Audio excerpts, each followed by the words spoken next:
Hi, Pragati here. Welcome back to my video. Now in this video I would like to share with you about how many properties you might need to actually get the financial independence for you.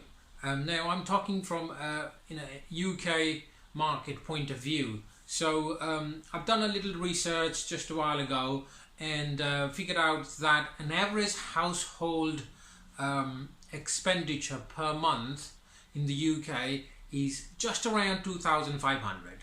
Okay, so which means that is the figure for financial independence, 2,500 per month.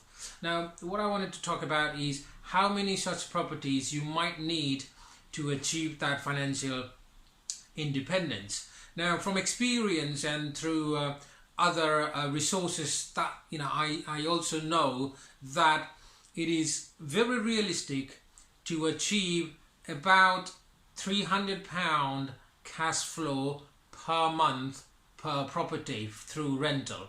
Okay, so now if you take that into the context, then with 10 of those properties, if you have 10 of such properties where each property is giving you £300 rental net income per month, that will give you £3,000 per month income, which easily exceeds an average UK family household's financial independence figure. So this is the number that we're looking for. It might sound like, wow, that many properties, 10 properties, how am I going to be able to get that 10 properties? But it's not as difficult as it sounds, and it's not as easy as I'm saying it to you right now as well. So obviously with any trade, what is important is that firstly you've got the knowledge and you link up with the right person who's going to direct you to the right direction where you want to reach.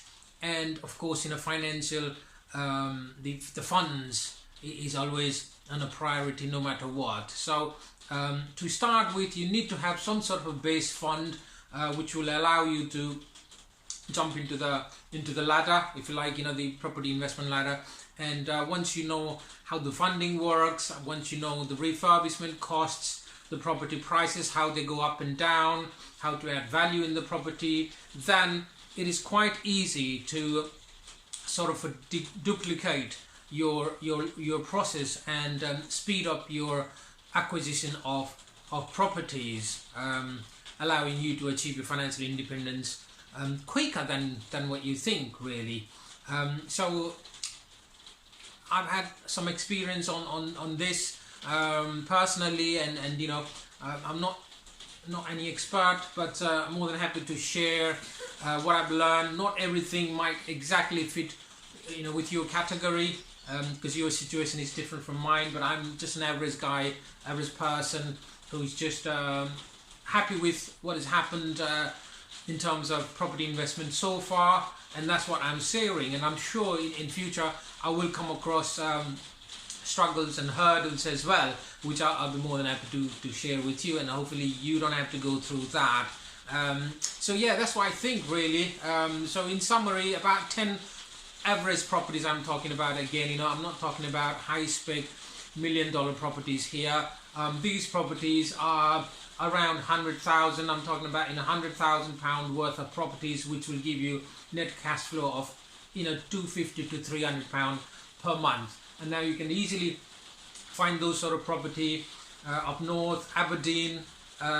You might think that's quite far, it's in Scotland, but Aberdeen, the market is really cheap at the moment, but also a lot of regeneration going on there. So I would also look at that market. Liverpool, Manchester, Leeds, all these university cities are always hot and prime. It's not now we're hearing about them.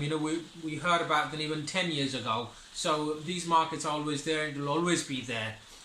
So yes, you can easily find properties worth around 100, a decent property for £100,000.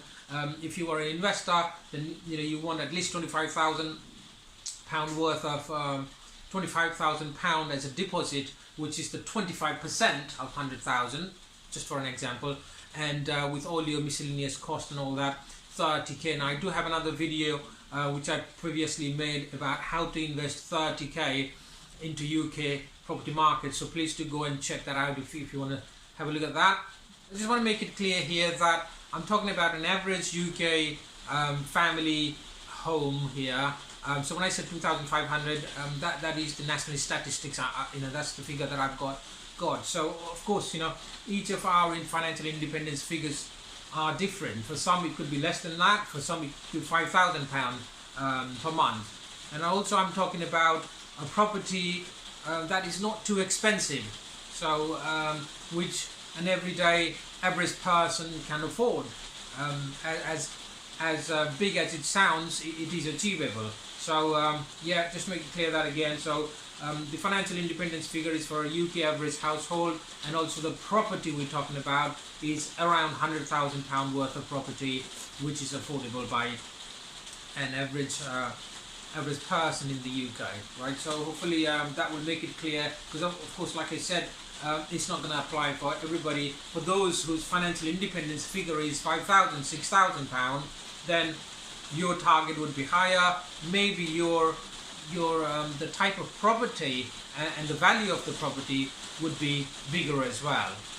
So yes, I hope you found that video helpful and you learned something out of that, and please feel free to contact me directly, message me directly, and I'm happy to work together with other like-minded people, and also share with other people who are just climbing up the ladder, to share whatever I know, really. So thanks again for watching until the end of the video, and happy investing for financial freedom.